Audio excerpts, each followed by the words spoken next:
आपण जानिचंती कि काहाकू nude call करिबा बा निजर नेकेड बा सेमी नेकेड फोटो काहाकू मेसेज माध्यम रे हो बा सोशल मीडिया माध्यम रे हो बा इंटरनेट माध्यम रे जदि काहाकू पठाउचंती ताहले इंडिया रे लीगली दंडनीय जोथि पई कि 7 वर्ष पर्यंत जेल आ 10 लाख पर्यंत फाइन अछि। अच्छा जदि दुई जन टीनेजर बा माइनर बा बॉयफ्रेंड आ गर्लफ्रेंड तांकर न्यूड फोटो निज निज भितर शेयर करचंती बा दुई जन अडल्ट तांकर न्यूड फोटो निज भितर शेयर करचंती बा जने अडल्ट आ जने माइनर तांकर भितर न्यूड फोटो शेयर करचंदी बा जने अडल्ट जने माइनर को न्यूड फोटो पठाउची बा गोटे बॉयफ्रेंड तार एक्स गर्लफ्रेंड रो न्यूड फोटो को इंटरनेट रे अपलोड कर दोची बा कहीं जदि जने व्हाट्सएप ग्रुप रे न्यूड फोटो छाड़ी दोची बा आपण निज मोबाइल रे बा लैपटॉप रे बा डेस्कटॉप रे फोन बा चाइल्ड फोन बा सेमती न्यूड फोटो बा अश्लील फोटो को स्टोर करके रखि परिबे कि ये गुडा को लीगल ना इलीगल इंडिया रे ये सब विषय रे जानिबा ये वीडियो रे शेष पर्यंत देखंतु आ चैनल को सब्सक्राइब करंतु आ वीडियो को लाइक शेयर कमेंट करंतु। न्यूड कॉल करिबा बा नेकेड बा पार्शियल नेकेड बा अश्लील चित्र पठेबा बा कोनोसी कपल कर इंटीमेट पिक्चर टेक्स्ट मेसेज रे बा सोशल मीडिया रे बा ओवर द इंटरनेट पठेबा ये सब गुडा को सेक्सटिंग बोली कहा जाए आ ये सेक्सटिंग इंडिया रे ऑफेंस बोली कहा जाए जो कि लॉ रे दंड विधान करा जायछि।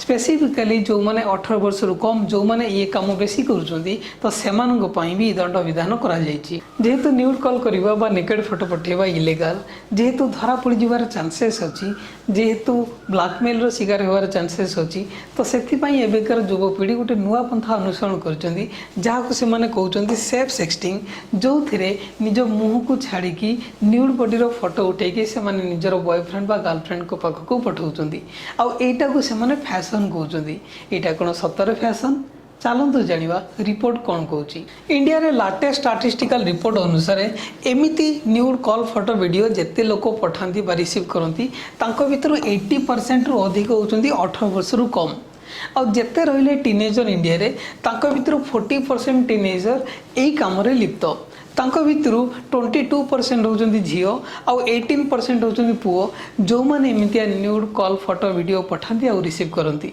अधिकांश झियो माने कहिजंती जे से माने जोक रे बा मजा मजा रे एमितिया करि थांती। हाँ आ कौन करबा आ गोटे इच्छा हैला गोटे कौतुक लागिला गोटे मजा मजा रे कर दैचंती आ अन्य माने कहिचंती जे से माने तांकर सांग माने बा बॉयफ्रेंड गर्लफ्रेंड कर प्रेशर रे एमितिया करि थांती। हाँ कौन करबा अन्य माने सब करूचंती जदि आपण न करिवे ताले कोन अन्य माने भाबिवे आ गाँ रु आसी इज्जत रहिबो रेस्पेक्ट रहिबो तो सेति पई से माने भी करि थांती। आ अन्य माने कहंती जे से माने एमितिया कर थांती टू फील सेक्सी। रिपोर्ट अनुसार पुओ माने अधिक न्यूड कॉल फोटो वीडियो पाई थांती झियो मानक ठारू अधारू अधिक पुओ माने से न्यूड फोटो वीडियो को तांको सांग साथी भितर बांटी दियंती। क्या कौन है प्रसाद जदि तुम गर्लफ्रेंड तुमको भरोसा करके जदि सेमिति किछि तुमको फोटो पठेई देछि ताहले तुम कौन सांग साथी भितर बांटिबो। वाह बेटा वाह शाबाश क्या बात है जो तेरा है वो मेरा है दोस्ती। डियर गर्ल्स माय सजेशन ये पुओं को ऊपर जमा भरोसा करके एमतिया फोटो वीडियो पठाओनी पस्ते वीडियो पछरे। और रिपोर्ट ये भी कहूँ 15% ऑफ टीन्स से माने इंटरनेट रे जहाँ को जानी भी नहांती तांको भी न्यूड फोटो वीडियो पठे दियंती। हाँ ये क्या है एटा कौन सतरे कूल एटा कौन सतरे फन। अच्छा दुई जन अडल्ट सेमानकर निज सहमति रे सेमाने निज निजर न्यूड फोटो निज भितर शेयर करि परिबे कि लीगल की। हाँ आगे लीगल जदि सेमाने से न्यूड फोटो वीडियो को निज भितर प्राइवेट रखुचंती आ सेमानकर कोनोसी भी इंटेंशन नाही अन्य जन को सेक्सुअली ऑफेंड करिवार। मु एट कहि रखे article 19 of constitution of India right देइची अडल्ट को स्पीच आउ एक्सप्रेशन रो से माने निज फीलिंग्स निज भितर शेयर करि परिबे। हाँ आपन को रीजनेबल रेस्ट्रिक्शन मन रखिया पड़ियो डिसेंसी आउ मोरालिटी रो। In Justice Puttaswamy versus Union of India case रे माननीय सुप्रीम कोर्ट एक्नॉलेज करि सारिचंती जे कंसेंसुअल सेक्सुअल एक्शन दुई जन अडल्ट को भितर protected under article 21 right to privacy. हाँ आज्ञा दुई जन अडल्ट को भितर कौन सी प्रकार कंसेंसुअल एक्शन ताकू प्राइवेसी बोली धरा जीवो आउ ताकू पनिशेबल करा जीवो नाही। आउरी मध्य सुप्रीम कोर्ट रो अनेक जजमेंट अछि जोतरे माननीय सुप्रीम कोर्ट कहिसंती जे दुई जन अडल्ट को भितर कौन सी प्रकार कंसेंसुअल सेक्सुअल एक्शन केबे भी क्राइम हो परिबो नाही। तो सही बेसिस रे जदि आमे भाबिबा ताले दुई जण अडल्ट को भितरे प्राइवेट स्पेस रे जदि कोनोसी प्रकार समान न्यूड फोटो वीडियो शेयर करचंती ताल ताकू इलीगल को आ जाय परिबो नाही। किंतु या माने नुहे जे अडल्ट कसस हेबे नाही। मु आपन को एटी कहि रखे information technology act section 67 67A और 67B रे कोनोसी प्रकार न्यूड फोटो वीडियो रो ट्रांसमिशन बा शेयर को क्राइम बोली कुहा जाइछि। या माने सेतिरे सहमति थिले भी ताको क्राइम कुहा जाई परिबो। तेणु अडल्ट को कसस हबा जरूरी। अच्छा एटा अनलॉफुल हबो कि जदि जणे थिबे अडल्ट आउ जणे थिबे माइनर। माननीय Supreme court state of Madhya Pradesh versus बालू केस रे कहिसंती जे गुटे माइनर जहाँ भी कंसेंट दउची ताकू केबे भी वैलिड कंसेंट कुहा जाई परिबो नाही। तेणु से केस रे माइनर सहित कौनसी प्रकार जदि न्यूड फोटो वीडियो कॉल रो आदान प्रदान कहीं भी करिछि ताले से सबू को अनलॉफुल कुआजिबो, चाइल्ड पोर्नोग्राफी कुआजिबो और सेक्सुअल एक्सप्लॉयटेशन बोली कुआजिबो इंफॉर्मेशन टेक्नोलॉजी एक्ट रे। सेथि पई सेक्शन 66E 67 और 67A और 67B रे पनिशमेंट लिखा जाइछि।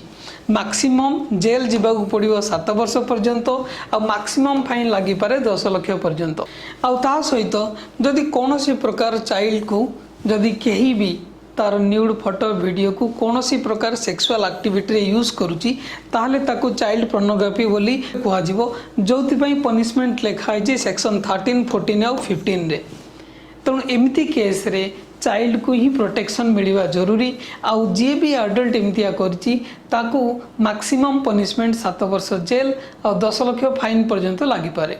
अच्छा एटा अनलॉफुल हो परिबो कि जदि दुई जण माइनर से मानकर निज इच्छा रे से माने निज निजर न्यूड फोटो वीडियो को निज भितरे शेयर करचंती। जदि बा पॉक्सो एक्ट रे ये सब विषय रे कौनसी प्रकार माइनर को पई पनिशमेंट लिखा जाई नाही। बट इंफॉर्मेशन टेक्नोलॉजी एक्ट रे जहाँ भी पनिशमेंट अछि सेटा माइनर को पर लागिबो और से माने लायबल हेबे और दरकार पड़ले से मान को जेल भी जीवा को पड़िबो। जदि जण अडल्ट गोटे चाइल्ड को तार न्यूड फोटो मागुची बा तार न्यूड फोटो रिसीव करुची बा से चाइल्ड रो न्यूड फोटो बा चाइल्ड फोन को स्टोर करुची मोबाइल रे लैपटॉप रे बा कंप्यूटर रे बा शेयर करुची से न्यूड और सेक्सुअल इमेज को कौनसी लोक सहित बा से चाइल्ड सहित ताले से केस रे ताको चाइल्ड पोर्नोग्राफी बोली कुहा जिवो।